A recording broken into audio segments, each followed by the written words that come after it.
আমি সজীব ওয়াজেদ জয় বলছি। বাংলাদেশে এখন একটি বিশৃঙ্খল পরিস্থিতি চলছে। সারা দেশে আমাদের ভাঙচুর হচ্ছে, লুটপাট হচ্ছে, আমাদের শহরের বাইরে আমাদের নেতাকর্মী, আমাদের আওয়ামী লীগের নেতাকর্মীদের উপর হামলা চলছে, অনেকে হত্যা করা হয়েছে। এই পরিস্থিতিতে আমি বলতে চাই, আওয়ামী লীগ হচ্ছে বাংলাদেশের সবথেকে পুরাতন গণতান্ত্রিক এবং সবথেকে বড় দল। আওয়ামী লীগ কিন্তু মরে যায়নি। আওয়ামী লীগ এই দেশকে, বাংলাদেশকে স্বাধীন করেছে। আওয়ামী লীগকে শেষ করা সম্ভব না। আমরা বলেছিলাম যে আমার পরিবার আর রাজনীতি করবে না, তবে আমাদের নেতাকর্মীর উপর যেভাবে হামলা হচ্ছে, এই পরিস্থিতিতে আমরা হাল ছেড়ে দিতে পারি না। বাংলাদেশে যদি গণতন্ত্র, নতুন বাংলাদেশ গড়ে তুলতে হয়, আওয়ামী লীগ ছাড়া সম্ভব না। আওয়ামী লীগ হচ্ছে সব থেকে বড় দল।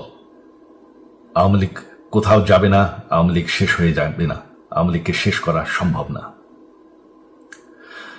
আওয়ামী লীগের নেতাকর্মীদের আমি সবাইকে আহ্বান জানাচ্ছি যে আপনারা সাহস নিয়ে দাঁড়ান। আপনারা একা না, আমরা আছি। বঙ্গবন্ধুর পরিবার কোথাও যায়নি, আমরা আপনাদের সাথে আছি। দেশকে, আমাদের নেতাকর্মীদেরকে, আওয়ামী লীগকে রক্ষা করার জন্য যা প্রয়োজন আমরা করতে প্রস্তুত।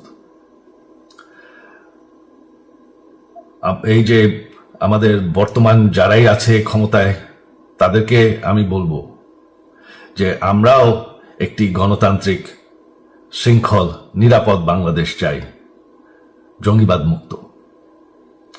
তার জন্য আমরা সবার সাথে আলোচনা করতে প্রস্তুত, শুধুমাত্র তারা যদি জঙ্গিবাদ এবং ভায়োলেন্স বাদ দেয়। শেখ হাসিনা মরে যাননি, আমরা কোথাও যাইনি। বাংলাদেশ আওয়ামী লীগ ছাড়া গণতন্ত্র, নির্বাচন সম্ভব না। এই বলে আমি আমার কথা শেষ করছি। জয় বাংলা।